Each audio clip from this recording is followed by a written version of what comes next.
Buenas tardes, bienvenidos a otro encuentro Androlatam. Para nosotros es un placer volver a encontrarnos en este espacio virtual que nos reúne para seguir comunicándonos, para seguir compartiendo conocimiento, para seguir estando conectados. Hoy nos reúne en Androlatam una temática altamente relevante, como es el glosario de la infertilidad y el cuidado de la fertilidad. Permítanme, pues, entonces compartir pantalla para dar inicio a nuestro webinar. Como les decía, hoy nos encontramos en nuestro 11º encuentro webinar y es para nosotros un honor volver a reunirnos. Como siempre, les damos la bienvenida el doctor Fernando Vázquez Rengifo, médico andrólogo, director de la Maestría en Salud Sexual y Reproductiva de la Universidad del Norte, Barranquilla, Colombia, y quien les habla. Soy la doctora Mónica Vázquez Levín, miembro del panel de la Organización Mundial de la Salud, Review Panel 2, del Male Reproductive Health Initiative, del Core Outcome Measure for Male Infertility Trials, del Expert Group on Inositol. Soy investigadora del CONICET, soy directora del Laboratorio de Interacción Celular en Reproducción y Cáncer en un instituto del CONICET y responsable de docencia e investigación del Centro de Diagnóstico y Tratamiento Médico de la Infertilidad, Fertilab, Medicina Reproductiva, en Buenos Aires, Argentina. Ante todo, permítanme darle las gracias como coordinadores, Fernando y yo, a la doctora Aña Manjón y a la licenciada Débora Catalano, que son coordinadoras asociadas de Androlatam y que hacen posibles todos estos encuentros. También, por supuesto, y principalmente a los disertantes y a ustedes, los asistentes, porque son los que hacen posibles el interés y el desarrollo de cada uno de nuestros encuentros webinar. A las organizaciones que nos ayudan a difundir nuestros encuentros y, por supuesto, al IBIME, Instituto de Biología y Medicina Experimental, institución del CONICET, por ofrecernos el espacio Zoom que nos permite estar comunicados.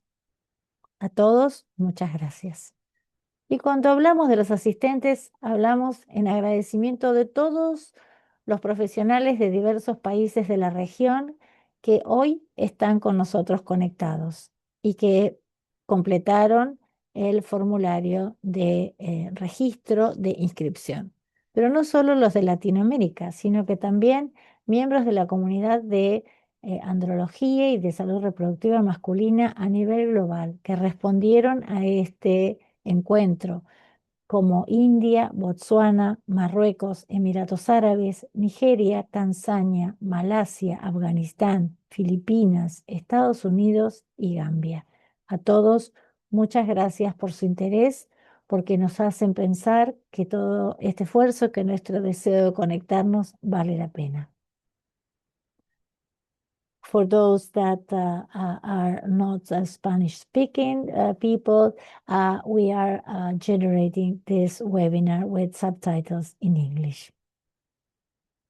Y por supuesto, todas las procedencias temáticas profesionales de áreas de trabajo, como de todos nuestros asistentes, laboratoristas del área de andrología, de embriología, médicas o médicos ginecólogos, médicas y médicos andrólogos, genetistas, psicólogas, psicólogos, instrumentadoras, instrumentadores y otras profesiones. A todos, muchas gracias por el interés. Como les decíamos y les decimos siempre en nuestros encuentros, nuestro espacio es muy ambicioso y desea conocernos e integrarnos en la región, con el resto del mundo a través de redes profesionales, compartir nuestros saberes, inquietudes, perspectivas sobre la salud reproductiva masculina en la región a través de la educación continua, incrementar la interacción entre profesionales involucrados en salud reproductiva masculina y con profesionales de otras áreas de la salud, porque más que nunca sabemos que la salud reproductiva está íntimamente vinculada con la salud general del hombre. Interactuar con pacientes, por supuesto, conocer sus inquietudes y aportar a la concientización de la relevancia de la salud reproductiva masculina. Interactuar con administradores de salud, y formuladores de políticas para desarrollar políticas de educación y concientización sobre salud reproductiva masculina. Interactuar con agencias de financiamiento de ciencia y tecnología para fortalecer las investigaciones en salud reproductiva masculina. Y por supuesto, y muy importante, establecer mecanismos de evaluación, registro y monitoreo de datos de salud reproductiva masculina para que estos sean visibilizados en nuestra región e integrarla al mundo. Hemos tenido y esperamos tener más webinars en diferentes temáticas de la salud reproductiva masculina, como la anticoncepción, cáncer, infecciones de transmisión sexual, psicología, género, andropausia, funcionalidad espermática, infertilidad, microbioma y aseguramiento de calidad. Hemos tenido el honor, el privilegio de tener especialistas de toda la región que han hablado sobre infertilidad y salud reproductiva masculina, transgénero y salud reproductiva masculina, funcionalidad espermática y salud reproductiva masculina, oncología y salud reproductiva masculina, psicología y salud reproductiva masculina, aseguramiento de calidad en el laboratorio diagnóstico andrológico, microbioma, y esto por supuesto impactando salud reproductiva masculina y femenina, diagnóstico y tratamiento del factor masculino y un reflejo de los resultados en Latinoamérica, edad paterna avanzada y reproducción médica asistida. Y en nuestro último encuentro, en diciembre de 2025, el primer encuentro tecno, en el que tuvimos el honor de tener a representantes de la firma Exceed, a Emil Andersen, que es de Copenhague, Dinamarca, acompañado por Jaime Onofre, que es asesor de la OMS, y que nos hablaron sobre la consistencia del análisis de semen en clínicas, aprovechar la inteligencia artificial para mejorar la precisión. La mayor parte de estos webinars han sido ya publicados y se encuentran en YouTube, y estamos avanzando a completar la publicación de todos ellos. Por ello, especialmente nuestro agradecimiento a la licenciada Débora Catalano, que además de ser andróloga y embrióloga, hace la edición de estos videos. También hemos tenido el honor de participar en encuentros conjuntos con profesionales de la American Society of Andrology. Esto es un enorme agradecimiento al doctor Christian O'Flaherty de la ASA, que nos convocó para hacer estos encuentros conjuntos, y de los cuales ya hemos hecho 2 en 2024 y en 2025, y esperamos poder programar uno para este año. Y también destacar nuestra participación en la organización y realización del Congreso Internacional Iberoamericano de Andrología, que se desarrolló entre el 9 y el 13 de febrero de este año, con el cual armamos en conjunto con profesionales de otras organizaciones de la región el programa, y participamos en la ejecución del encuentro. Aportamos con disertantes de enorme calibre en diversas áreas de la andrología, como el doctor Rafael Fisore, la doctora Paula Siverino, el doctor Nicolás Garrido, la doctora Guillermina Luque, el doctor Cristiano Flaherty, la doctora Liliana Ramos, y personalmente participé con una charla. También agradecer enormemente al doctor Juan José Freire Zamora, que es un especialista en el área de salud reproductiva femenina y masculina, y que nos ofreció 6 becas para Androlatam para participar en forma virtual del 6º Congreso Internacional EBART, Evidence-Based Assisted Reproduction Technology, un encuentro que organiza el Eugene Group y que en particular se centra en Shaping the Future of ART. Tuvimos el honor de poder hacer uso de esas 6 becas para miembros de Androlatam y 2 más para nosotros, los organizadores. Así que un enorme agradecimiento al doctor Freire Zamora y a los organizadores del Congreso por permitirnos aportar a nuestros miembros de la comunidad Androlatam con la posibilidad de participar en un congreso de una enorme altura académica profesional que se desarrolló el pasado abril en Barcelona. Quienes fueron receptoras de estas becas son la bióloga Magalí Espinosa Rodas, la doctora Ania Flavia Chiataro Lozano, la licenciada Natalia Inés Méndez Ubios, la licenciada Débora Catalano, la matrona Vanessa Garrido Andrade y Belkis Yepes de la OSA. miembros de la comunidad Androlatam de México, Brasil, Uruguay, Argentina, Chile y Colombia. Todos muy agradecidos a Ebert por esta oportunidad. Hoy, como les decía, nos encuentra en este encuentro una temática altamente relevante, como es el Glosario Internacional de Infertilidad y Cuidado de la Fertilidad. Un glosario de infertilidad no es simplemente una lista de definiciones, es una infraestructura conceptual que sostiene la calidad científica, clínica y educativa de toda la medicina reproductiva, de allí su enorme relevancia. Estandariza la comunicación, asegura que los términos tengan el mismo significado en distintos centros, ciudades, países, regiones. Facilita la comunicación entre profesionales. Un lenguaje consistente optimiza el intercambio de conocimiento entre profesionales de diversas disciplinas. Facilita la comunicación con pacientes. Un lenguaje consistente reduce confusión y asegura transmitir información compleja de manera más comprensible. Y permite armonización internacional. Organizaciones y sociedades científicas utilizan glosarios consensuados para unificar criterios globalmente. También mejora el diagnóstico y el tratamiento, porque usando definiciones uniformes podemos lograr que sean totalmente diferentes en cuanto a su interpretación. Podemos llegar a interpretaciones erróneas. Esto ayuda a tomar decisiones clínicas más consistentes. También optimiza los registros y la estadística. Los registros regionales e internacionales, cada vez más utilizados de reproducción asistida, dependen de definiciones comunes para reportar tasas de embarazo, nacidos vivos, abortos, etc. Mejora la educación y la capacitación. Estudiantes y profesionales en formación aprenden conceptos claros y uniformes. Facilita la investigación científica porque permite comparar estudios, combinar datos multicéntricos y realizar metaanálisis confiables. Sin definiciones homogéneas, dos trabajos pueden estar hablando de poblaciones diferentes usando el mismo término. Y por supuesto, favorece la calidad y certificación de laboratorios y centros. Los programas de acreditación y control de calidad requieren criterios y terminología estandarizada. Vemos pues entonces cuán relevante es contar con un glosario específicamente en nuestra temática que tenga que ver con salud reproductiva.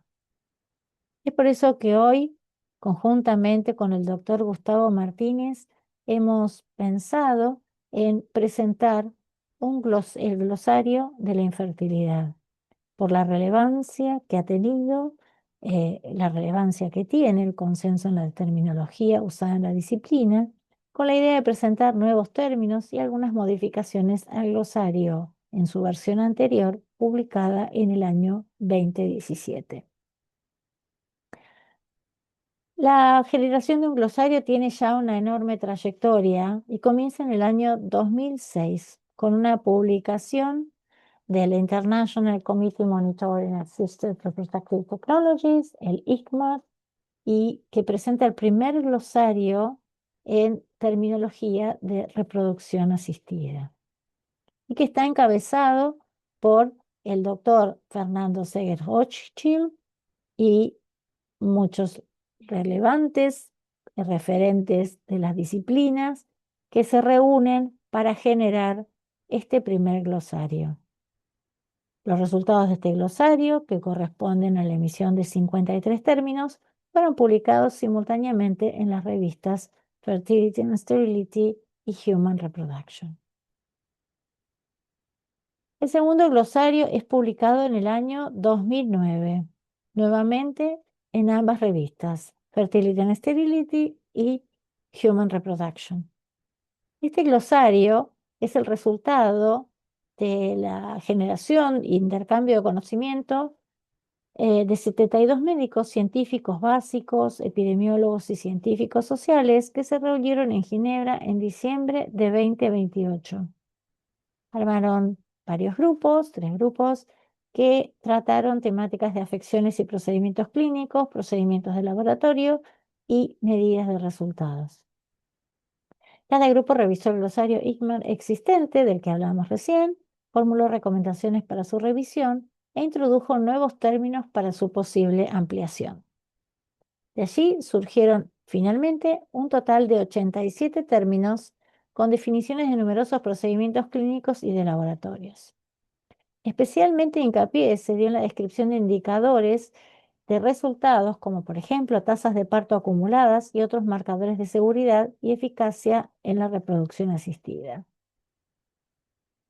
En el año 2017 se publica un nuevo glosario, nuevamente en las revistas Human Reproduction y Fertility and Sterility en forma simultánea, en todos los casos encabezado por el doctor Fernando Seger-Hochschild. Aquí, en esta publicación, se muestra también en una figura cómo evolucionó la elaboración de los diferentes glosarios que ya les mencioné brevemente en las placas anteriores. También se mencionan a los expertos que formaron parte de esta edición del glosario, tanto para las definiciones clínicas, el laboratorio de embriología y el de andrología, tanto clínico como todos los aspectos del laboratorio, aspectos importantes de la epidemiología, perdón, y salud pública, y por supuesto, quienes fueron los miembros del grupo coordinador. Asimismo, se mencionan organizaciones a nivel global que participaron en la elaboración de este glosario. En este glosario, 25 profesionales de todo el mundo y con experiencia en diversas subespecialidades armaron 5 grupos que tuvieron a cargo definiciones clínicas, medición de resultados, laboratorio de embriología, andrología clínica de laboratorio y epidemiología y salud pública. Tuvieron a su cargo evaluación para su revisión y ampliación de temas, expertos independientes y representantes de organizaciones debatió y contribuyó a perfeccionar, y grupos de trabajo y coordinadoras del glosario interactuaron por correo electrónico presencialmente en congresos. De este encuentro o de este proyecto surgieron 283 términos que fueron consensuados y basados en la evidencia, y debe destacarse que indican a la infertilidad como una enfermedad caracterizada por la imposibilidad de lograr un embarazo clínico.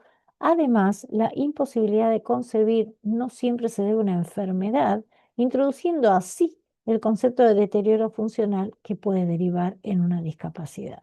Esto fue muy importante como un avance en el área, en la temática. Y finalmente llegamos al Glosario Internacional de Infertilidad y Cuidado de la Fertilidad, que fue publicado en 2025. En realidad, las publicaciones se presentan en 2026, pero finalmente fue establecido para fines de 2025. Nuevamente, como les decía, fue publicado en las revistas Fertility and Sterility y la revista Human Reproduction, y ambos trabajos encabezados por el doctor Fernando Seger-Hochschild.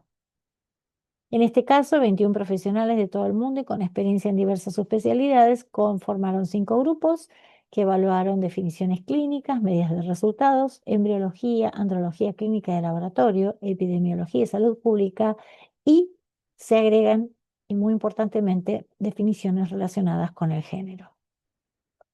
Por cuestiones de tiempo no podemos hablar de todos los términos que fueron presentados, pero les vamos a contar un poco que quienes coordinaron la elaboración de este glosario deben destacarse por su enorme capacidad de coordinación, además de evaluación personal de cada uno de estos términos, a los doctores Fernando Seger-Hochschild, a la doctora Silke Dyer y el doctor David Adamson. El doctor Seir Hochschild está en el programa de Ética y Políticas Públicas en Reproducción Humana de la Facultad de Medicina de la Universidad Diego Portales de Santiago, Chile. La doctora Silke Dyer se encuentra trabajando en el Departamento de Obstetricia y Ginecología de la Facultad de Ciencias de la Salud de la Universidad de Cape Town en Cape Town, South Africa. Y el doctor David Adamson está en ICMAR, en la División de Endocrinología Reproductiva e Infertilidad, el Departamento de Obstetricia y Ginecología de Stanford University School of Medicine en Stanford, Estados Unidos. Como les decía, para la generación de este glosario hubo 21 profesionales de todo el mundo con experiencias en diversas subespecialidades. En las publicaciones se listan los nombres y la procedencia de cada uno de ellos y las áreas en donde estuvieron trabajando, en particular en mi caso en el área de las terminologías de andrología. Y hubo además un panel que fue International Advisory Panel, entre los que se encontró el doctor Gustavo Martínez, que tenemos el privilegio de tener hoy en el panel de presentación de esta temática. Bueno, las reuniones se desarrollaron entre noviembre de 2024 y octubre de 2025. Fueron reuniones virtuales periódicas entre los grupos de trabajo y el comité organizador y se evaluaron las definiciones del glosario anterior y se identificaron nuevos términos. El panel asesor internacional, luego constituido por 9 expertos, revisó todas las definiciones, evaluando el glosario desde perspectivas científicas, éticas, culturales y políticas. Luego de una distribución del primer borrador consensuado, se celebró una reunión presencial de un día con representantes de todos los grupos de trabajo y miembros del panel asesor. Esto fue en París, el día previo al inicio del Congreso de la European Society of Human Reproduction and Embryology. Fue un encuentro enormemente productivo, interactivo, al cual tuve el privilegio de estar y en donde pude nuevamente ver la calidad de los profesionales que conformaron el grupo y la exhaustividad con que cada término fue discutido y consensuado. Finalmente se alcanzó un total de 348 términos. Todos los términos y definiciones se alcanzaron por consenso y se adoptaron tras una ronda final de revisión y aprobación por parte de todos los autores. Se modificaron numerosos términos, se añadieron 79 y se eliminaron 14. Las modificaciones reflejan el conocimiento científico actual, los avances tecnológicos y la inclusión en relación con el género y las estructuras familiares. Este glosario en forma oficial será presentado durante el próximo Congreso de ESHRE en Londres, que se va a oficiar en los primeros días de julio de este año. El trabajo, entiendo, va a ser presentado por el doctor Fernando Seger y ha sido elaborado un resumen que formará parte del programa de resúmenes del Congreso. Particularmente en el área de andrología, los grupos, los profesionales que dirigieron este área fueron el doctor Peter Schlegel y la doctora Dolores Lam, ambos de Estados Unidos, y yo tuve el honor de formar parte del equipo de trabajo con ellos. Hubo varias modificaciones, revisiones de todos los términos que formaron el glosario de 2017. Algunos términos fueron agregados, dado que están las publicaciones disponibles, no vamos a poder presentar por cuestiones de tiempo todos los términos. Se incorporaron nuevos términos como agregación, factor de azoospermia o AZF, índices de múltiples defectos espermáticos, motilidad espermática progresiva y un término que quizás tiene que ver con las modificaciones del manual de la OMS y la actualidad de las investigaciones en el área de canales o transportadores iónicos en espermáticos y por lo tanto un término nuevo es evaluación de canales transportadores iónicos. Sí doy un poco más de espacio a algunos términos que se incorporaron como la fragmentación del ADN. Las traducciones son en mi haber porque todavía las únicas versiones que hay de este glosario publicadas en las revistas es la versión en inglés. Bueno, la fragmentación del ADN espermático es la presencia de roturas de ADN de cadena simple y doble en los espermatozoides, y también el término de estrés oxidativo seminal, un proceso que se inicia por especies reactivas del oxígeno, ERO, o ROS en inglés, que incluyen iones de oxígeno, radicales libres y peróxidos, y que induce daños en la membrana del espermatozoide y el ADN. En el semen, las ERO suelen ser producidas por células germinales inmaduras y glóbulos blancos. También está el término early ejaculation o eyaculación temprana, que es una afección en la que el semen se libera antes de lo deseado durante la actividad sexual, también conocida como eyaculación precoz.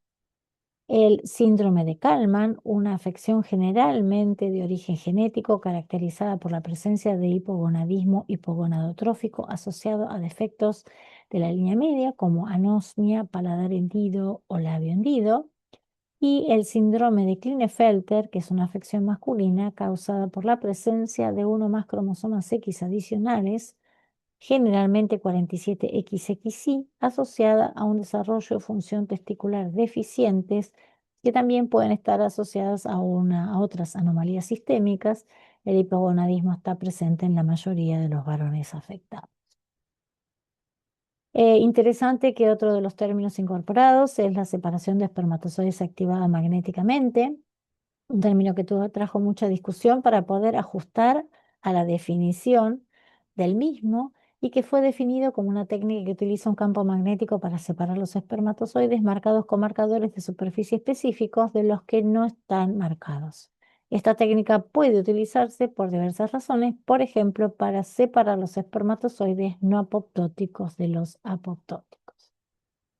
Y otra técnica que está cada vez más en avance o uso a nivel global es la separación de espermatozoides mediante microfluídica, que es una técnica mediante la cual pequeños volúmenes de semen se someten a un flujo laminar en un dispositivo de microcanales para facilitar la obtención de la suspensión enriquecida con espermatozoides móviles a partir de una muestra de semen. Dentro de los procedimientos se incorporan algunos términos como la inseminación intravaginal, un procedimiento en el que se introduce semen en la vagina para intentar lograr un embarazo. La inyección intracitoplasmática de espermatozoides seleccionados morfológicamente, selección de espermatozoides con mayor aumento que en la ICSI convencional para evaluar la integridad del núcleo y permitir la inyección intracitoplasmática de un espermatozoide morfológicamente más normal, por ejemplo, con menos o ninguna vacuola nuclear. Y un término nuevo también es gametas artificiales, gametas generadas mediante manipulación in vitro de células madre derivadas de embriones o células madre pluripotentes inducidas somáticas. Algunos términos que se han introducido son el donor identificable o donante identificable, que es una persona que está dispuesta a donar sus gametas o gametos o embriones con fines reproductivos y acepta que su identidad pueda ser revelada a la persona que nazca. Y el que se llama donante no identificable, que es una persona que está dispuesta a donar sus gametas, gametos o embriones con fines reproductivos sin que su identidad sea revelada por la persona que nazca. También está el nuevo término de donación de espermatozoides o esperma, que es el uso de espermatozoides o esperma, según la región, de un donante con fines reproductivos o de investigación. Estos nuevos términos, perdón, y ciclo de recepción de donación de espermatozoides o esperma, que es un ciclo de reproducción médica asistida en el que una mujer recibe espermatozoides de un donante. Como les decía, estos términos de alguna manera reemplazan a un término que estaba en el glosario de 2017 que ya no está, que es el ciclo de recepción de espermatozoides o esperma, que fue definido en el glosario de 2017 como un ciclo de reproducción médica asistida. Es aquel en el que una mujer recibe espermatozoides de una persona que no es su pareja sexual. En el caso de los datos de registro de técnicas de reproducción asistida, un ciclo de receptor de espermatozoides solo incluiría datos de ciclos que utilicen procedimientos de técnica de reproducción asistida. Una definición bastante compleja, ahora desglosada en varias definiciones, por supuesto teniendo en cuenta la enorme relevancia que tiene dentro de los procedimientos. Hubo términos que fueron modificados, como el término de criptorquidia, que fue más centrado hacia la definición de la afección, que en el 2016 se define como afección en la que uno o ambos testículos no descienden al escroto y no se pueden palpar. El descenso testicular suele ocurrir al final del embarazo y hasta 6 meses después del nacimiento. Un testículo no descendido puede provocar disfunción testicular progresiva y un mayor riesgo de desarrollar cáncer testicular. Un término que se incluye, pero que lleva una indicación, es su fertilidad, que se define como un término en vivo que no debería utilizarse, un término a tener en cuenta. Un término que se remueve también es el de densidad espermática, que es una medida de la relación masa-volumen-gravedad específica de los espermatozoides. No aparece en el nuevo glosario. Otro término que también fue removido, de eyaculación prematura, eh, que es una condición en la que el semen se libera antes de lo deseado. Viscosidad, la descripción de la fluidez relativa del semen, también es removido. Como les decíamos, también se hace mucho hincapié en en los aspectos que tienen que ver con el género y se introducen varias definiciones con respecto a cisgénero, género, disforia de género, identidad de género, transición de género, terapia hormonal de afirmación de género, cirugía de afirmación de género, intersexualidad, orientación sexual y transgénero.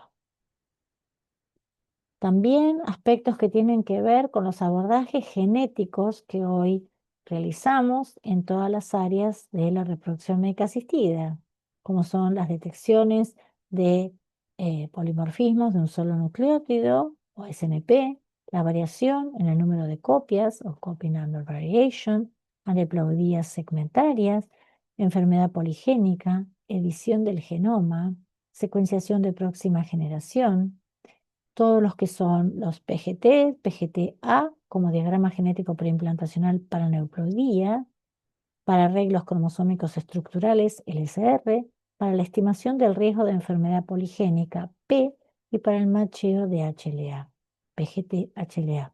También para defectos monogénicos o de un solo gen, PGT-M, y por supuesto el término de WGA, que es el Whole Genome Amplification, que es la amplificación del genoma completo. Y ya para terminar, me pareció importante traer este término que fue ampliamente discutido, pero que fue muy importante incorporarlo, y que es el efecto de la edad paterna, y que se define como la relación entre la edad del progenitor masculino en el momento de la generación de las gametas y el resultado reproductivo, así como los efectos en la salud de la descendencia. Este término también se conoce como efecto de la edad del progenitor masculino. Y con esto cierro el segmento que tiene que ver con andrología para dar paso a nuestro disertante, el doctor Gustavo Martínez, que es doctor en Ciencias Biológicas de la Universidad de Buenos Aires. Es presidente de Red Lara actualmente, un privilegio tenerlo, doctor, con nosotros hoy. Es director del Laboratorio de Biología de Reproducción de Medicina Reproductiva Fertilis de la Ciudad de Buenos Aires, Argentina, y es especialista en embriología clínica tanto por la Red Lara como por la Sociedad Argentina de Medicina Reproductiva. Realmente es un placer tener al doctor Gustavo Martínez, que es un profesional destacado, un colega, un amigo, que va a presentar los aspectos que tienen que ver con el glosario internacional y más aspectos que tienen que ver con la embriología. Muchas gracias, doctor, por tenerlo aquí con nosotros. Le cedo la pantalla. Bueno, quiero agradecer a Androlatam por esta invitación, en particular a la doctora Mónica Vázquez Levín, quien me ha convocado para hablar de las diferencias entre los glosarios SIGMAR 2017 y 2025, en particular con lo que tiene que ver con biología. Eh, bueno, El glosario, la doctora Mónica Vázquez Levín fue muy clara en su exposición con respecto a las generalidades y en particular a la parte de andrología. Con respecto a embriología, se puntualizó, se hizo un refinamiento de la terminología en cuanto a los estadios embrionarios, al PGT, sobre todo agregando los nuevos PGT, con respecto a la criopreservación, puntualizando sobre todo sobre la lentificación, y también en los nuevos modelos embrionarios. Eh, a título de general, les comento que en 2017 había 283 términos, hoy hay 348, hay 14 términos que se han eliminado. En el 2017 la terminología principalmente era descriptiva y clínica. El foco estaba en las definiciones estructurales básicas del desarrollo embrionario y procedimientos de reproducción asistida. Hoy la terminología es más molecular, con énfasis en la genética y en la tecnología, lo cual acompaña a todo el desarrollo que se había hecho en el laboratorio de embriología estos últimos 8 años. Em, con respecto a los estadios embrionarios, en general no hay grandes cambios, pero por ejemplo con el embrión, el concepto de cigoto, el hatching, que es un blastómero, eso se ha mantenido. Se puntualizó más con respecto a la mórula, donde hay un cambio menor con una referencia temporal para puntualizar bien en qué momento se puede considerar una mórula en el embrión, ¿sí?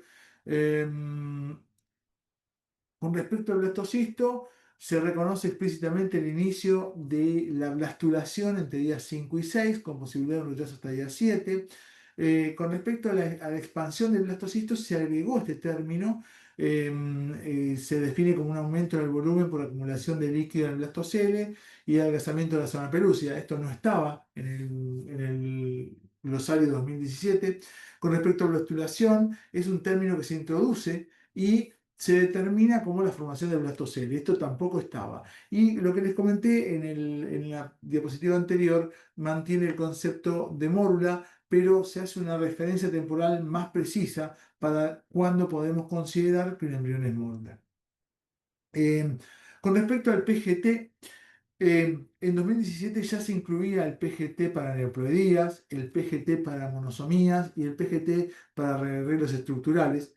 Eh, en este nuevo glosario se mantienen esos conceptos, pero se amplía a los nuevos formatos, el PGT poligénico, el PGT HLA, el PGT no invasivo, el concepto de blastocentesis, el tomar el líquido del blastocele para hacer el análisis del ADN, y la biopsia integrada del ovocito en su cuerpo polar, el embrión en su blastómera y el blastocisto en su trofoblasto.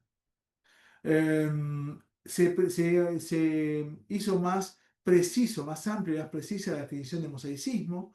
En 2017 existía, pero era una definición más citogenética, ahora es más embriológica, ¿sí? Donde hay dos o más poblaciones de células con diferente conformación en su cariotipo. Con respecto a la preservación, se refinó la terminología, expresando básicamente que la vitificación hoy es la criopreservación que estamos utilizando. Se agregó el término de calentamiento en la vitificación y después se agregaron algunos términos con respecto a la criopreservación embrionaria y a ciclos de transferencia que se consideran cuando uno está transfiriendo un embrión en un ciclo. Con respecto a los modelos embrionarios, en 2017 se hablaba de embryo-like structure. Hoy se incorpora directamente en el glosario las estructuras derivadas de células madre embrionarias o pluripotentes inducidas, incluidos embriones sintéticos y modelos embrionarios. Esto no estaba en 2017 y, como dije antes, es producto de estas nuevas desarrollos en los laboratorios de investigación que se han experimentado en los últimos 8 años.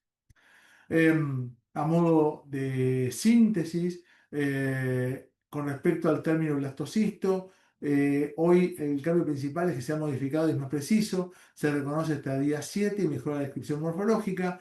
Con respecto a expansión, blastulación, son nuevos en 2025. Con respecto al mosaicismo, se amplió y se hizo más preciso desde un punto de vista embriológico. Con respecto a la criopreservación, se modifica, se incluye la módula y se prioriza la vitrificación y el calentamiento post-vitrificación como término prioritario en criopreservación. Se agregan nuevas terminologías de nuevos desarrollos del PGT y aparece la descripción de estas estructuras embryo-like en este glosario. Eh, ¿Qué implicancias tienen para la práctica del laboratorio? Reportes más precisos. Para, tenemos que considerar que nosotros nos estamos comunicando en el laboratorio con los médicos, que son quienes hablan con los pacientes. Cuanto más preciso es el vocabulario y más acorde entre todos los que dialogamos, es más precisa la información que le llevamos al paciente. El lenguaje genético está más actualizado, hay mayor claridad en criobiología, puntualizando sobre la verificación, y hay nuevos marcos conceptuales con esto que les digo de los embriones derivados de células madre. Así que, como conclusión, la comparación muestra una transición desde una terminología embriológica descriptiva y clínica hacia un vocabulario más molecular, genético y tecnológico, el cual va a ayudar a ser más claro en el mensaje y más clara la comunicación entre los diferentes actores que trabajan en reproducción asistida.